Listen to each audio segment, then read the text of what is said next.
My name's Jared Greiner. I'm on the Minecraft team here. I'm Jason Major, also on the Minecraft team. And we're here today to talk about add-ons, a new feature coming in the 0.16 update, our next update. And we're going to focus on how to make that villager guy, right? Yes. Okay.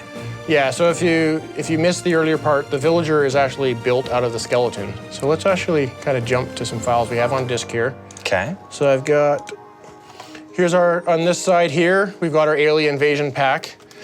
And so one of the things we talked about being able to change is all the textures on the guys. So I'm gonna go into the textures folder and just kind of show you how this was made. And then real quick, where'd you get all these alien files from? Oh, right.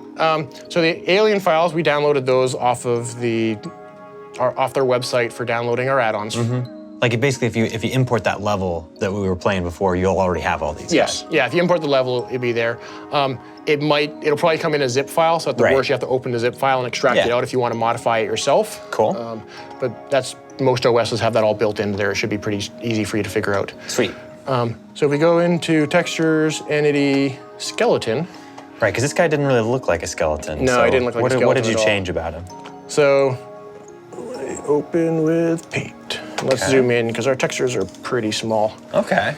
So we've got all these parts here, so you can hopefully recognize the face of our fearless villager. He's got his old man hair. 3 strands of hair on top of his head. Stuff like that. And these textures here, they're basically like a Christmas present that you've kind of taken all the sides of it and you've kind of peeled it apart, taken the top of it, stuck it here, take the bottom of it and stick it here. And that's kind of how this all works. So we've got his face here, we've got his legs here, we've got his body, got his arms, and he's got his little cloak that sits over top of it, and his nose is up here. So, and this is the villager in the state kind of before you recruited him to help you, right? Yeah, so this is the tame guy, and as you can tell, he's got his robe sitting over top here. We opened it in Paint. Some of these things I don't recommend using Paint necessarily because it doesn't handle transparency properly. Oh, sure. So if you have transparency in there, I recommend something like Photoshop or Paint.net. It will work better for you. Nice. But we also had the other version of them, so you're asking about that. So let's open up the... So this is what he looks like after you give him a bow and kind of recruit him to help you out. Yeah, so it's actually you tame him, and we'll get into how you actually tamed him later. So it's basically the exact same thing. He's laid out exactly the same. Right, like this is really similar to the other one, but I can see the sunglasses and the kind of bow tie and the little differences there. Yep. So let's just minimize that in case we need it later. Okay. But then how did you, he still wasn't quite shaped like a skeleton, too. There were a couple skeletons have really scrawny arms. Right, and he had the like really big head like a villager and the nose and everything there. So how'd you do that? Yeah, so we're gonna jump back to the root folder of the add-on and go into the models folder, and in here there's a mobs.json file. Okay. So we're gonna edit this with my favorite text editor. And this is JSON. So JSON's a very industry standard format. It's used to describe hierarchical data. Right. So this is a bunch of text, but this is going to somehow define the shape of the creatures. Yeah. So basically, the game is looking for geometry called geometry.skeleton, and that's how we know to associate that guy to how he gets built in the game. So he has an array of bones, and in the bones are all the different parts of him that animate independently. So we have head, because it moves around. We've got arms and legs and body and stuff like that. So I think there's 6 pieces or something on there. But the nose moves with the head. So we actually you can put more than one cube on one bone? In each bone. Okay. So an example here, we wanted to look like the villagers. We got a cube here, which is the head. So he's 8 pixels wide, which I should pull this back up. Sure. So he's 8 pixels wide, which would be the front side of this guy's cube here. Okay. 10 high, which is this side here. Tall-headed guy. And 8 deep, which is here. Okay. And then here's the top and stuff like that. So that's how that corresponds to. And then this is what's telling the thing, the UV is a pixel coordinate, and that's of the top left corner of where this unwrapped piece is in here. So in this case, it's 0, 0, because that's the top left. So it's 0, 0's up here, and it goes up to the width and up increments positively this way as well. Gotcha. So that makes me think of it almost like if you were to like take a ruler to a villager's head and like measure it out, then you'd get all these dimensions. Yeah, so these are all in pixels. You can think of them as being in pixels. There's an extra parameter here called inflate, which actually kind of takes the cube and just kind of think of it like you took a bike pump to his head and you just kind of did like 2 pumps to it, and it just kind of pushes out a little bigger. Okay. Sometimes we do that to avoid some, it's a term called Z-fighting that you see in the game, or there's a few other reasons why you might want to do that. Cool. And then down here is his nose. So it's the same sort of thing, except it's a lot smaller. It's only 2 by 4 by 2. Still pretty big nose, though. It's a big nose compared to most people, but a lot smaller than his giant head. Gotcha. And so if you wanted to change the way these guys look, you could just draw on this right here, and that would show up in the game. Yeah, so we could draw on these things, change the pixels there. If you really wanted to go in and change and give him like a bigger head or something like that, you generally have to edit both of these kind of in parallel with each other. So that makes sense. If you want to make his head taller, so if you want to give him 12 pixel high head and make him really freakishly large forehead, you'd have to take this chunk here and move it down and add an extra 2 rows of pixels on it. Sure. So back in here, so the real new stuff that's coming in 16, which is our first iteration on this stuff, is we focused on entities for this release. So we're going to take the skeleton file and edit this with Notepad. So you got here. And what we see here is actually kind of what we're going to try to build towards. Right. And it's... and we'll get into the details of what this all is later, but this is the one that actually acts like the add-on. But I want to reset it back. So this is the behavior. This is the behavior, yeah. So he basically has all these different behaviors listed here. So you can see he has a tameable behavior, and you can tame him with a bow and some stuff like that. But a bunch of different stuff in there, right? Yeah, I'm gonna get into the details of that in a moment. Okay. But for now, I've also got a copy of the vanilla files that ship there, and you can download those from the same site that you would have got Alien Invasion from. And this is because trying to build these things from scratch is going to be a little intimidating, but sure. we expect most people to kind of take the existing stuff that we've shipped for vanilla behaviors and you can use those. So if you're interested in how a wolf gets tamed, you can open up Wolf, see exactly how it was built, and use that to put it on something else. Right. This is exactly what we're going to end up doing. Yeah, take the kind of bits and pieces that are in the base game and kind of tinker with those, mix and match different parts and see what you come up with. So I'm going to copy the vanilla skeleton over top. So what we're going to get here is, because I haven't changed the model and I haven't changed the texture, he's going to look like the villager we had in the demo, but he's going to act like a skeleton. Makes sense, okay. So resetting the behavior back to a normal skeleton. Yeah. So let's go here. We're going to create a new world. Okay. This is our new UI for world creation. So there's a few new things in here. The most important one right now is add-ons. So I just have to click on this. Alien Invasion's now one of the add-ons on the thing. Okay. So I want to make a creative world. Right, and you wanted to turn on cheats Choose that. too, right? Yeah, this is basically saying, hey, are you a cheater? I'm like, yeah, I'm a cheater, but it's okay. Yeah, we don't need achievements right now. And I'm truly a cheater. I want to turn on, this turns on all the slash commands, which are also coming out in this release. Cool. And I don't want an infinite world, I just want a flat world, just so you can truly see everything that's going on here. Nice, easy place to experiment. That should be good. That sounds great. Let that world generate. Okay, and then what do you need to be able to spawn a skeleton in then? Yeah, I always want to choose villager because he's so convincing. Right. So let's pick a skeleton here and drop in one of those drop guys. him. So he's actually burning up in the sun right now. I'm still in creative, so he's not actually trying to attack me or anything. Right. So he's doing the regular skeleton behavior. But if I do... show off some of those slash commands. He'll actually start shooting at me, but he's almost dead, so I should be able to take him out. Punch him with a skeleton egg. Nice. So that's kind of him acting as that. So we're gonna go take him from that state of behaving just like a skeleton and kind of rebuild bit by bit him behaving like he did in the level we were just playing. So we got the add-ons folder here, so let's open up the skeleton one.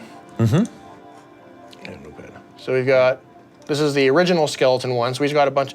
So let's get into some of the more details here. Yeah, tell me a little bit, just how does this work? Like what are the parts of a JSON file that defines behaviors? So the root here is you have this Minecraft entity. That's just basically is telling the game that this is a entity or mob in the game. So what we've been doing is we've basically been taking all the behaviors in the game and kind of breaking them down into little pieces that we call components. Okay.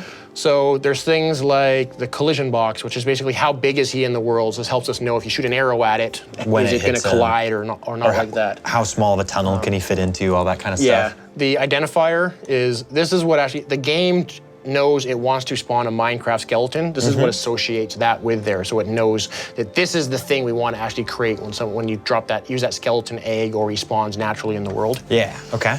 I see something about burns in daylight. Yeah, burns in daylight. We want to just get rid of that. We don't need burns in daylight. Step one, he won't burn in daylight. He won't burn in daylight. Got stuff here for his health, loot tables, so he's going to drop skeleton loot. Probably don't really need that. So we're using the loot table stuff that was added recently. I think it was in the 1.9 release of Java, the added loot tables. We're using the same loot tables now, so people can affect what type of stuff gets dropped for these guys. So we've got the core skeleton here, so we got him not burning up. Let's make him, I want to make him a little friendlier, but to be honest, my memory is not perfect, so I'm going to open up a friendly mob and grab some behaviors from there. Okay, so good place to start. let's actually grab the rabbit. Okay, I'm going to splice together a little bit of rabbit behavior and skeleton behavior here. So the rabbit has some stuff down here, so he has breedable, which we're not going to mess with. Okay. He's things like that. We've got some other stuff here. He is... What are you looking for in rabbit? I want him to panic. I want this guy to panic at their stuff. I want him to avoid other types of mobs.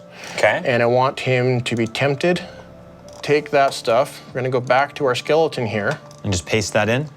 Yeah, let's drop it here. I like to organize it because we have a lot of the behaviors have priority on them. Yeah. So I like to try to keep those grouped together. It just helps you follow your own kind of thought process more. We still have a fleece sun here. We don't need that. And then this avoid mob type, that's going to make him run away from some of the monsters in the game. Yeah, so what we can actually do here is I could actually just put monster. Oh, cool. Just in general. So that was that family stuff I was talking about earlier. So you can actually put just whatever terms you want in, where was family? So family up here. So if anything has a family of monster in there, now this thing's gonna actually try to avoid it. Gotcha. So let's actually get rid of some of these. Yeah, what family is this guy? I don't want villagers to run away from each other, so let's just put villager on there. Don't need any of that. This looks like he's getting pretty close. Though right now, because we copied from the rabbit, he's actually going to be tempted by carrots and flowers. Okay. So let's actually have him be tempted by the bow. Right, okay. And then I'll remove these ones. Simplify that a little bit. Save that. So this should be pretty darn close. So we should actually try to get away from any monsters in the world. Let's test it out. Let's see how that goes. So all you have to do then to test this out is just save it again and then reopen the world? Yep, save that. And then because these are actually associated with the world, we have to load them every time you come into the world. So you can actually just kind of go back to the main menu, make your changes, and come back and just reload your world. Well, let's see what we did there. See how that works. So fingers crossed. So it was a little bit scary to try out the pre-release software. Here. Okay, so spawn in another guy. So, okay, well he started off with a bow, which I forgot to get rid of. So that was his starting equipment. But he's not burning up anymore. There. He's not burning up anymore. He's not shooting at you. He's not shooting at me. Yeah, because you're in survival still. So if he was still had the like hostile goals, he'd be shooting at you. He definitely would be trying to kill me right now. So we're definitely seeing some changes in his behavior. Good he's progress. Getting a lot closer to what we want. So it feels like we got like almost halfway there, even with just those few first little changes. Yeah, mostly it's just kind of taking bits and pieces from other stuff, bringing them in, and changing some of the parameters. And you can you can change a lot of stuff just with that. Yeah, nice. So let's get back into our skeleton here. So where's that part about him starting with a bow? So the part with him starting with the bow is he has starting equipment here. Right. So we use the same loot table stuff that we have before. So basically we'll run through the loot table logic, and you can use the regular loot table stuff of sometimes it will drop something or not drop something and things like that. And we'll kind of just run through those. And if any of the things that are in there are actually equipable, we'll automatically equip it on the person. So in this case, we just need to delete that chunk though, because we don't want to delete this because I don't want him to have a bow to start with. Right, okay. And now this should be pretty close to our normal, peaceful villager who's not going to do anything. But that's a little boring. So let's actually give him a couple things. So we've got this thing. So the component section here is a list of all the components that are on a guy when he default starts in the world. Yep. But we want some components to be able to add to there. So what we can do is we call them component groups. Okay. And I need a little comma here. JSON's loves its commas. Okay. So what I'm gonna have here is add in I'm just gonna call it tamed. Okay, so it's a new group of behaviors that he'll So it's a new start. group. It's a collection of a bunch of components. Okay, sure. That work together. So I'm gonna do this now because I know wolves can be tamed. Right, I'm going right. to go find the wolf. So we've got a little bit of a skeleton in here, a little bit of a rabbit. Now we're gonna get a little bit of a wolf. Skeleton, and rabbit, and a wolf. Yes. Okay. So let's edit. So here's the wolf. So I'm gonna grab this tameable. Grab that little Copy section. this. Put this into Our skeleton. Skeleton. And that goes into the default components, right? Because you want him, by default, he can be tamed. Yes. Okay. So let's put that. I'll just put it at the bottom here. Okay, so tameable bit there. What is all that gonna do? That's gonna let you, when you give him the bow, then he'll become tamed. Yeah. So in this case, it's if I give him a bone. Oh, right. So we want to change that to bow. Nice. And right now he has a 33% chance of being tamed is what the wolf has, but we want him to always be tamed. So Okay, I'm just gonna set 100% this to 100% chance. Great. So we change that. And then here we have what we refer to as a trigger. So we basically want something to happen when he's tamed, and it gives us the ability there. So we have this event of Minecraft on tame, but we don't actually have that event in here right now. So let's go back to the wolf and kind of see what they did. And this is gonna get us back to that component group stuff. Yeah, so now we're back over on the wolf behavior. So let's find, so we're back in the wolf, and there should On be... tame. You just want to search for that too? Yeah, On tame. that's the... Yes, this is it. Okay. So I'm gonna grab this, and then we'll talk about it in a second. Sure. So pull over that bit of JSON, the on tame add component group. Yeah, so now in our event section.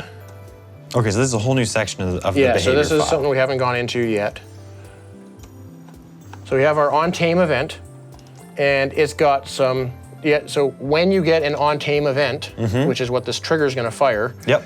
I can add and remove component groups. Nice. So there's actually nothing I want to remove right now, so let's just delete this. Right, because like in the case of the wolf, he's kind of hostile to you at first, and then you tame him, and then he's not hostile anymore. So, you have to so in the remove all wolf, we remove all those things. Right, And but then in in the villager, we just need to add in the other stuff. that. Okay. So I can do...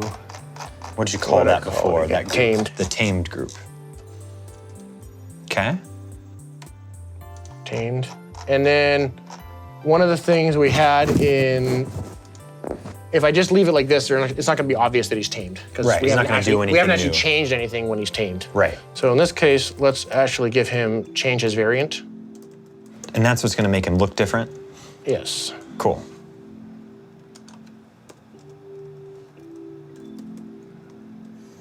I think it's 1.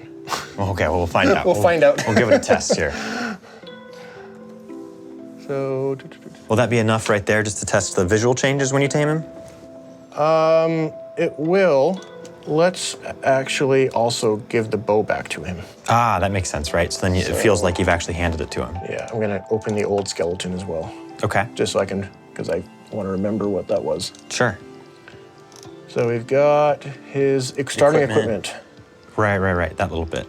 So that bit was originally in the default component group, but we want to pull that over to the tamed Yeah, component. so now we only want to give him a bow once he's actually tamed. Okay. And let's get rid of that comma. Okay. Now this should do something interesting. Let's test that part out. Got that all saved, so we're just going back into the world and see what our changes did. Do we need to get a new guy? Yeah, this guy already had a bow, so it saved out the fact that he had a bow. So if I drop a new guy, he doesn't have a bow now. Right. And if I have the bow, he's gonna come over to me. You should just be able And to I give it to him. right-click, I gave it to him. Nice. And he's... He also got bigger. I think I know what happened. It's because he thinks he's a wither skeleton. Oh, right. The wither So that's skeletons actually are taller than the other Wither guys. skeletons are a little bigger. That works. We've got our bodyguards, they like work out a little bit. We can leave that later. A little unexpected, but it worked. Totally. So now he's getting pretty close to what we want. Right. The only thing now is he's not actually going to attack any enemies. He's not going to shoot at anybody for us yet. Yeah. So he just looks cool, but he doesn't act cool. He looks cool. Let's make him act cool too. So let's, actually we already have the old skeleton open. That's a perfect place to grab this stuff from. Sweet. So I'm gonna grab the shooter component Okay. from him. Let's put that into the tamed version. See, if I were doing this, I would have named the tame version the bodyguard version. But you're doing all this, you get to name things whatever you want. Yeah, I'm just being consistent. I with like the stuff wolves to and be predictable. All right. Because I'll have to go debug this later. Try to remember what the heck I called it. So we got that. We also want to give him a ranged attack goal, so he will actually attack things. Okay. And that will go here. Cool. So this is just going to attack whatever his current target is, but he doesn't have anything that actually chooses a target for him. Yeah, how does he know who to shoot? That's like kind of, I'm seeing all the pieces you're bringing over, Yeah, but I so don't know. we got two things here. We got hurt by target and nearest attackable target. So let's just grab both of those. And that's the last things we're going to have to pull over. So if he's hurt by target, is that going to make him, if I punch him, will he shoot? Will he start if you punch him, he would actually start shooting at you. I might not put that on my bodyguards. Well, depends on the bodyguard you want. So we got the, so ranged attack, hurt by target, nearest attackable target. The problem we have right now is he's only will attack, his default nearest attackable is players. We want him to attack monsters. Yeah, I don't want him to attack me. Come on. Monsters, that makes more sense. So we changed it to monster, and again, that's that family type thing we talked about earlier. Right. So it's using the same thing. Must see max dist. Yeah, this all looks pretty good. All looks good? So we test that out then? That might almost be everything. That should be pretty darn close. Cool. So in this case, we'll probably need to spawn in a couple other things for him to shoot at, right? So we can see if that's all working. And do we need, again, just want to spawn a fresh one so we know for sure? This guy should actually start doing his behavior. Okay, great. So let's... What do you want him to shoot at? Well, Some we have the zombies, aliens, some so let's give him some of those zombies. That is that egg. So many different creatures you can spawn in here. Actually, yeah, where'd he go? He's running off into the sunset over there. There's nobody for him to shoot. back He's here. going searching for things to fight. All right. Come on, you. Get back here. Okay. So he's There shooting it at is. him. So Yeah. he's there. He's doing his behavior. Look He's at that. shooting at the guy, taking him out, and he won. Woo! Our big beefy bodyguards can take out all the aliens now. Should we give him a golem? Oh yeah, see if he can deal with that. Spawn in one of those guys. He's not going to take him out. Yeah, he won't be able to deal with He's that. not going to. Right, okay, we get some iron and a pumpkin. Pumpkin. And here we go. I think we're gonna have to make our bodyguard a little bit stronger. Give yourself something to stand on. Oh, there we go. I can do it. Uh-oh. Oh, man. Yeah, that didn't work out so well for him. Right. Well, thanks for showing me that, Jason. Yep. So hopefully you guys kind of learned, kind of see the beginning stages of what we're trying to deliver with the add-ons for the 16 release. So we showed we're focused on entities right now. The goal is to obviously try to apply the same level of thinking and customizability across the game. So kind of stay tuned for future updates.